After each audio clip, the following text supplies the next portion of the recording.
আজকের ভিডিওতে যা যা থাকছে তার বিশেষ অংশগুলো আশা করি ভালো লাগবে।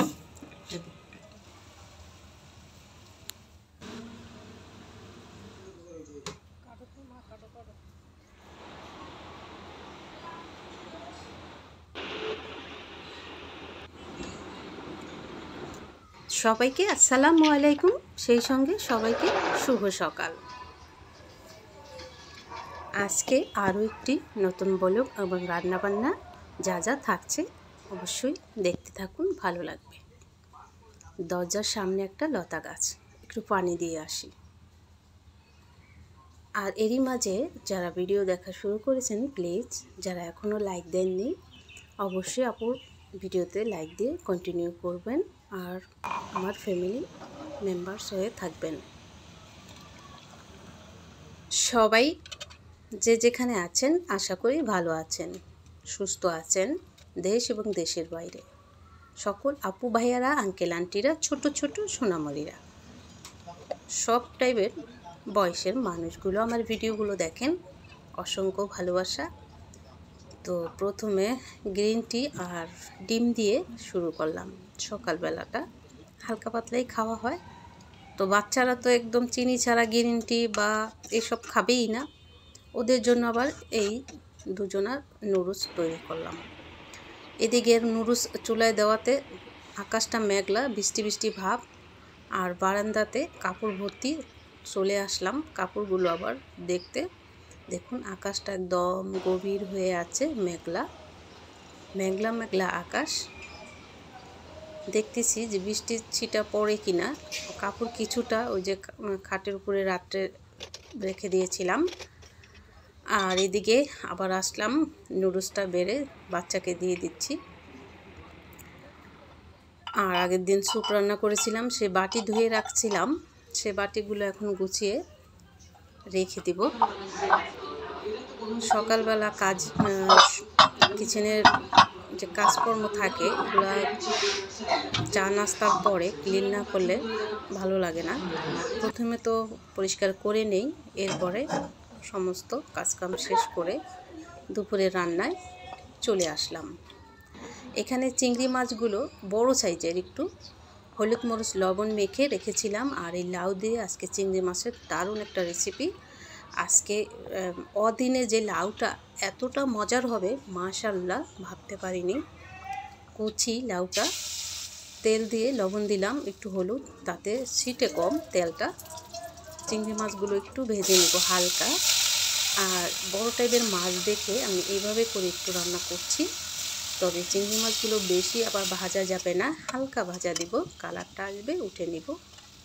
চিংড়ি মাছ যত বেশি ভাজা দিবেন একদম শক্ত হয়ে যায়। তো সকালের আরও কাজ থাকে, অনেক কাজ সারলাম ক্যামেরার আড়ালেও। মাছগুলো ভাজা হয়ে গেছে, আমি উঠিয়ে নিব এখন। আর দিয়ে দিচ্ছি এখানে পেঁয়াজের পেস্ট ভরপুর 1 চামচের মতো। হালকা মশলায় দিয়ে দিলাম রসুন, হালকা মশলায় রান্না করব। 1/2 চামচের মতো দিয়ে দিচ্ছি এখানে আদা। তেল দিয়ে কষিয়ে নিব ভালোভাবে।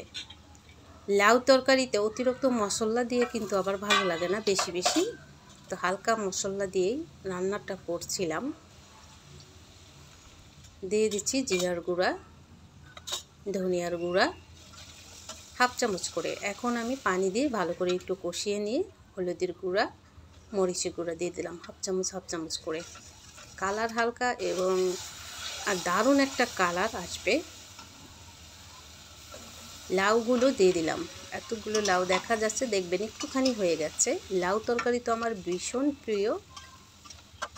আমাদের হযরত মুহাম্মদ সাল্লাল্লাহু আলাইহি ওয়াসাল্লামের কিছু কিছু খাবার ভীষণ প্রিয়, যেমন খেজুর, এই যে একটা আছে লাউ, আরও অনেক রকমের খাবার আছে, দুধ। তো এই যে পানি ছেড়ে দিছে, প্রথমে লাউতে কিন্তু একবারেই পানি দিতে হয়, পরে পানি দিলে ভালো লাগে না। ভাজা চিংড়ি মাছগুলো আমি এখন দিয়ে দিচ্ছি, আরও কমে যাবে লাউটা। কিছুটা কাঁচামরিচ দিয়ে দিচ্ছি, দুপুরের রান্না। কিছুটা ধনিয়া পাতা কুচি দিচ্ছি, সংরক্ষণ করা সে আমাদের বাড়ি থেকে নিয়ে আসছিলাম। একটু লাউ তরকারিতে লবণ টান হয়েছে, এদিকে দেখি কন্টেনারে লবণ নেই। তো লবণটা ভরে নিয়ে এখন প্রতিদিন যেটা ব্যবহার করি সেই কন্টেনারে ভরে নিলাম। আর এদিকে ভাবলাম যে লবণটা একবারে ভরেই নেই, কখন আবার লেগে যায়, হাতের কাছে না পেলে ভালো লাগে না।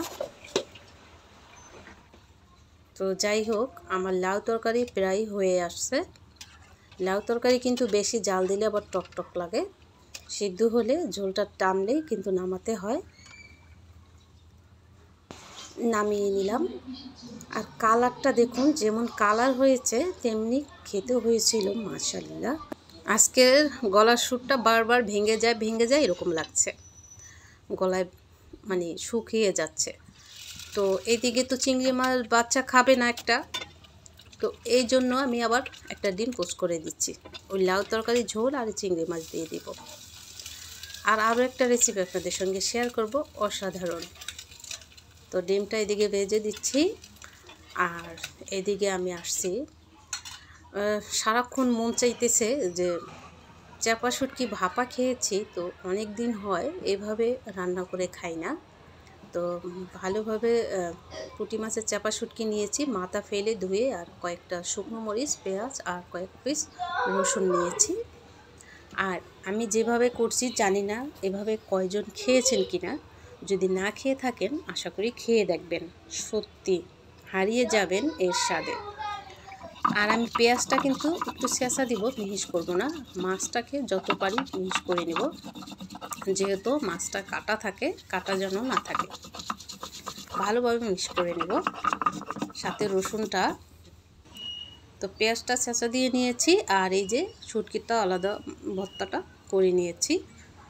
আর এইভাবে করে আমি আজকে শুটকিটা, সত্যি 2 বেলা ভাত খেয়েছি, শুধু শুটকি দিয়ে খেয়েছি, লাস্টে লাউ তরকারিটা খালি খেয়েছি, এতটা মজার।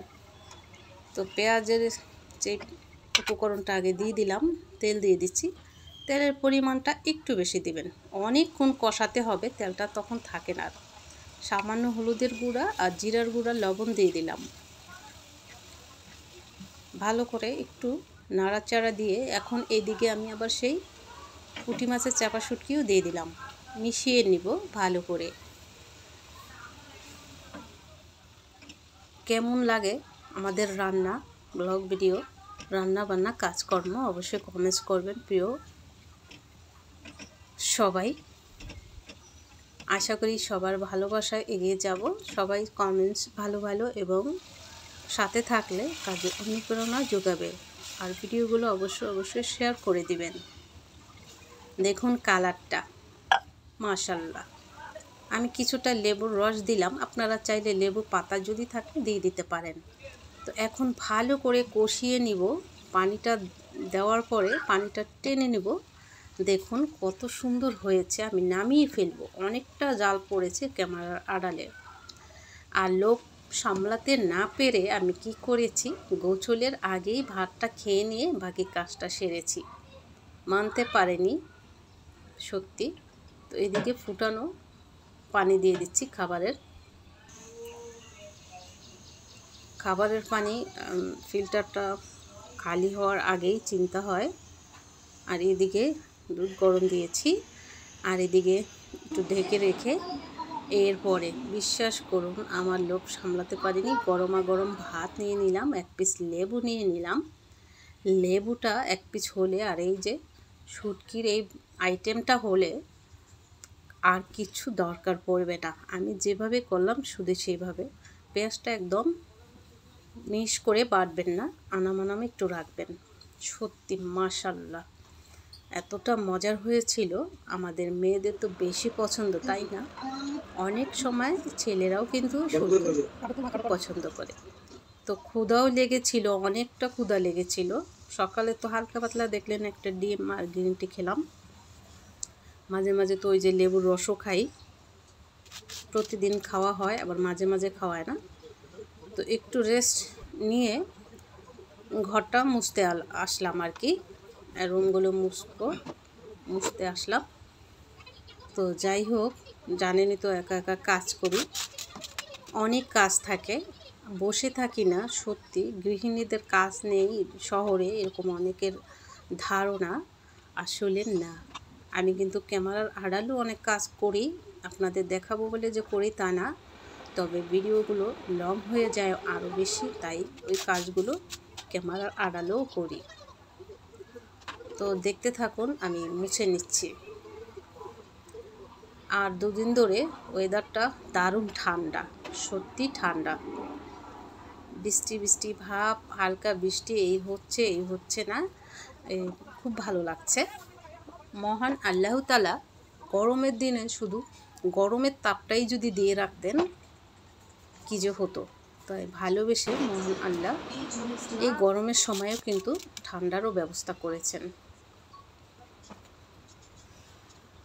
তো যাই হোক, আমি পাপোশগুলো আমি কি করেছি, ওই সকালের কাজগুলো সেরে আগে কিন্তু ঝাড়ু দিয়ে নিয়েছি। ভাবতে পারেন যে ঝাড়ু ছাড়া মোছা, তো আমি কিন্তু ওই সকালের নাস্তা কাজকর্ম সেরে আগে ঝাড়ু দিয়ে নিয়েছি। একসাথে ঝাড়ু এবং মুছতে গেলে প্রেশার হয়ে যায়, তাই ঝাড়ুটা আগে দিয়েছিলাম।